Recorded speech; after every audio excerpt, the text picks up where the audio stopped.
नमस्कार दर्शक, आप देख रहे हैं जयगांव मिरर्स। प्रस्तुत है आज के मुख्य समाचार रैपिड हेडलाइंस में। जलपाईगुड़ी से 8 फुट लंबा अजगर बरामद।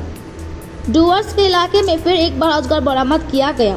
एक पर्यावरण प्रेमी संगठन के सदस्यों ने सोमवार दोपहर के धूपगुड़ी ब्लॉक के मलिक सोवा इलाके से विशाल अजगर को बचाया। मालूम हो कि स्थानीय लोगों ने देवमली बाजार से सटी इलाके में एक बिल से अजगर को निकलते हुए देखा था। तभी अजगर मोहल्ले में घुसने लगा। धूपगुड़ी के पर्यावरण प्रेमी अनुपम चक्रवर्ती को स्थानीय लोगों ने इसकी सूचना दी। सूचना मिलने के बाद मौके पर आए और करीब 8 फुट लंबे अजगर को रेस्क्यू किया। अजगर को आसपास के सोनाखाली जंगल में छोड़ दिया गया है। भाजपा के डबल इंजन ईडी और सीबीआई अभिषेक बनर्जी। भाजपा के डबल इंजन ईडी और सीबीआई, इन्हीं के सहारे तो भाजपा सालों से लड़ रही है। हमें व्यक्तिगत हितों के लिए नहीं बल्कि पार्टी हितों के लिए लड़ना चाहिए। जहां पार्टी मजबूत है वहां उसे लड़ने का मौका देना चाहिए। जीतने वालों को बधाई। हालांकि 3 राज्यों में बीजेपी की जीत का असर इन राज्यों पर नहीं पड़ेगा। मुझे उम्मीद है कि आप विपक्ष के साथ मिलकर काम करेंगे। सोमवार को बागडोगरा एयरपोर्ट पर उतरकर पत्रकारों के सवाल पर तृणमूल कांग्रेस महासचिव अभिषेक बनर्जी ने ऐसा कहा। भयावह आग लगी में पूरा घर के साथ साथ 5 बीघा धान की फसल जलकर राख।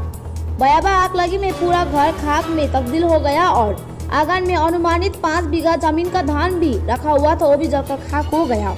कुछ ही दिन पहले एक निजी कंपनी से लिए गए 50,000 नकदी सोने समेत घर के अंदर रखा सारा सामान आग लगी में खाक हो गया। आग लगी में छोटे बच्चे के गर्म कपड़े भी नहीं बचे।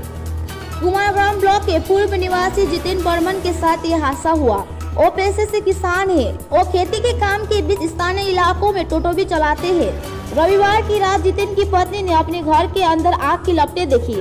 कुल मिलाकर नुकसान की रकम करीब 8 लाख रुपए है। सूचना मिलने के बाद बारोबिसा फायर स्टेशन से एक इंजन और बारोबिसा चौकी से पुलिस मौके पर पहुंची।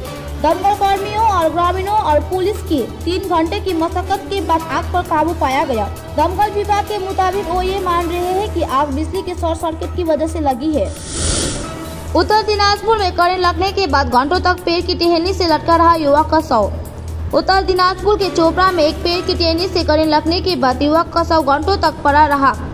कुछ घंटे बाद इस्लामपुर से फायर ब्रिगेड जाकर शव को बरामद किया। गाँव वासियों का आरोप है कि ये दुखद घटना बिजली विभाग के लापरवाही के कारण हुई है। मृतक युवक का नाम दिलदार मोहम्मद 28 वर्षीय है। स्थानीय सूत्रों के अनुसार गांव के ऊपर से 11,000 बिजली का तार गुजरा है।